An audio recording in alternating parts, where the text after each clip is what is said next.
Welcome back to Perkins Pipes. I've got my Roman centurion hat on here from my historical reenactment. Got a shirt that says Blood Good, and boy, that sounds kind of crazy. But you'll notice there's a cross there. Blood Good was a Christian heavy metal band, and really the name comes from founding bassist Michael Bloodgood. I was so fortunate to get a chance to interview him for my podcast I used to do called The Wild Man and Steve Show with my friend Pastor Wildman. I got to see Bloodgood at their very last concert, and the weekend of that concert, Michael was taken with a stroke, and from which he never recovered, and subsequently passed away. So the band is no more. So I was so fortunate to see them. Say, what in the world? Roman rock and roll and so forth. And I've got the classic centurion pipe that I made. Got the centurion's helmet there on the front of this rusticated bowl. Why all that? Well, you're about to find out. As always, let's get this guy lit. Let's get to talking.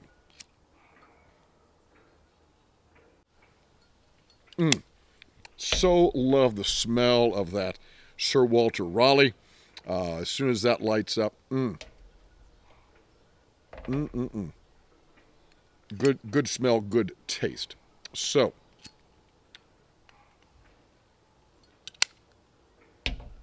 why all of the musical stuff? Why all of the Roman stuff? Well, it's because we're going to talk about music from ancient Rome. I've talked before on this channel about the benefits of teaching when students bring the teacher something, and when the teacher really learns with and from the students.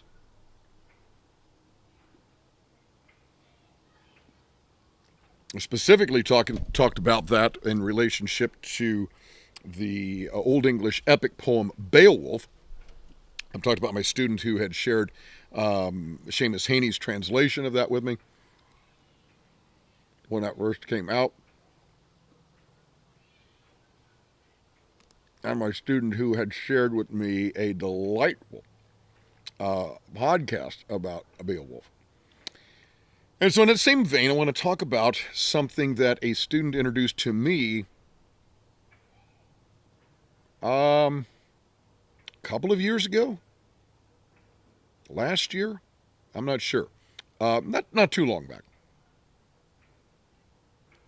One of my students emailed me about an article she had run across talking about some woman in England who was doing scholarly work to reconstruct what we can know about ancient Roman music. Now, we'll pause there to state the obvious. Friends, we don't have any recordings of ancient Roman music. And needless to say, right? We don't have any recordings of this. So, we know that the ancients, multiple ancient cultures, had music, made music. And we know there's some archaeological finds of instruments. We see carvings and mosaics and various art depictions of people playing musical instruments. We have references to it in ancient writings, fiction, nonfiction, alike. We really don't have much in the way of any kind of notation. So one of the big questions is, what did this stuff sound like? So my student ran across this article about a woman in England named Mary Ann Tedstone Glover. Tedstone is her maiden name. Glover is her husband's name. And I was intrigued. I said, wow, this is really cool stuff. What's this woman doing? At the time, she was working on her doctorate and focusing on ancient Roman music. What we know of it, what we can learn about it from reconstructing some of the instruments.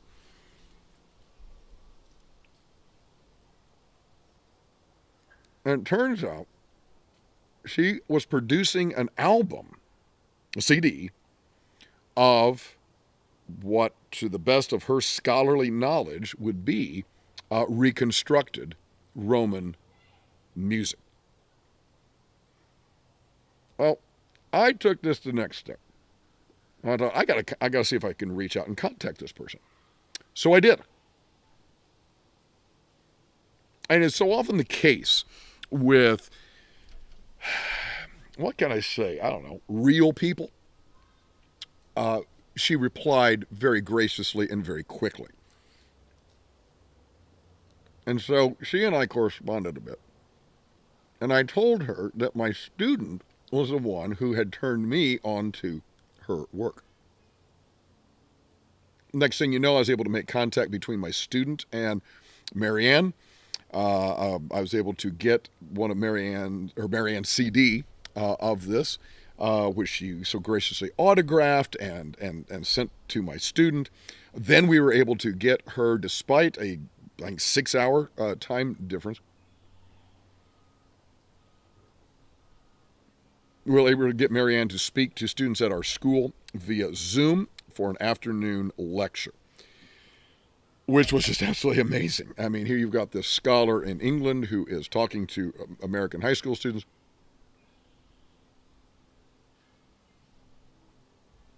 And really about an area of great interest and application of musical knowledge and research, language, archaeology, blending all of these things to learn and discover more about the music of the ancient world.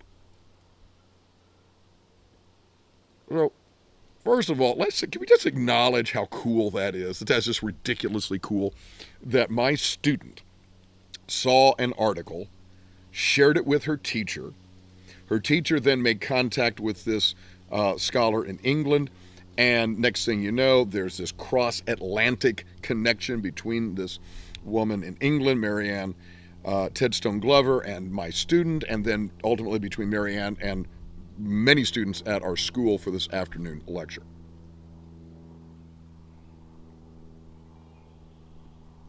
So, just an amazing thing, and as I say so often, education really is a shared journey of discovery. And so it was. So let's talk a little bit about the music and what Marianne came up with. So I'm going to bring a picture up now of the CD cover, The Music of Ancient Rome, classic mosaic there used for the cover art. And I'm going to link to Marianne's online presence here in the show notes, so be sure to check that out. So she put together this list of 9 songs. Some of them are instrumental only. Some of them are lyrics. And I want to talk about these. Well, lyrics? What in the world do you do for lyrics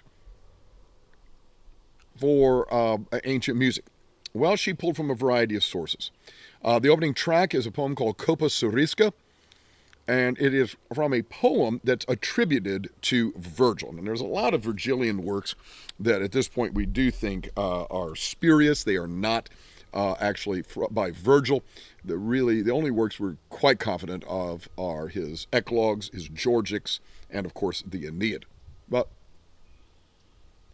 the Copa Surisca is attributed to him, and Copa Surisca simply means the Syrian hostess. And it's probably one of my favorite tracks. It's the opening track of the album.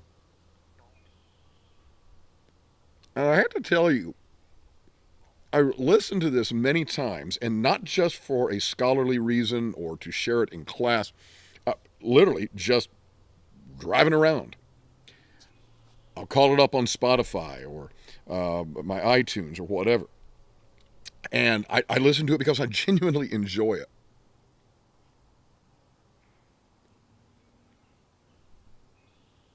One of the things Marianne talked about was you have all these Greco-Roman movies, right? Alexander and Gladiator and the great sword and sandal epics from the 50s and 60s, Spartacus and Quo Vadis and all of those kinds of movies. And you have music that is, for soundtrack music, that is created for that movie by modern artists. And very often, or almost entirely, not with regard to anything scholarly. Many of these movies, especially the ones in the 2000s and later, are done with a high degree of accuracy when it comes to the costuming, the set design, things of this nature, but not so much the music. And what Marianne wanted to do was to delve into what the music, as best as we can reconstruct, might really have sounded like, and then ultimately for this kind of work to then be used in future films and television shows depicting the ancient world to add that extra layer of authenticity. And I got to tell you, Kopa Zariska, which is, the lyrics are a bit salacious. Kopa Zariska, caput greca redimita metella, crispum subcrotalo docta movere latus, ebrius saltat, cubitum raucos excutiens calamos. I'm certainly reading the lyrics here. I don't have those memorized. And it means the Syrian hostess, taught to move her swaying hip beneath the castanet, dances drunkenly, shaking the hollow reeds near her elbow. Ooh, little hot stuff there. But the musicians that Marianne brought together for this do a phenomenal job. The woman who's singing does a phenomenal job. And you really have the sense that you could have heard this, perhaps, being sung or played in the Roman Forum. You're going about your business. You're going to buy clothing. You're going to buy food. You're going to sell food or sell animals or whatever you're doing in the Roman Forum. And you could imagine this song, perhaps wafting out from some Roman taberna. Another one I love is Tandem Venit Amor. Slow piece, just beautiful. It's a love song. And the lyrics are from a poem, this one we do know, by one of the few female authors that we have from the antiquity, Sulpicia, who flourished from the end of the 1st century BC to the beginning of the 1st century AD. Another one I thoroughly enjoy, Aura Lewis, taken from a piece of Pompeian graffiti. Just absolutely gorgeous. Nihil durare potest, tempore perpetuo. Nothing can last forever. Cum bene sol nituit reditur oceano.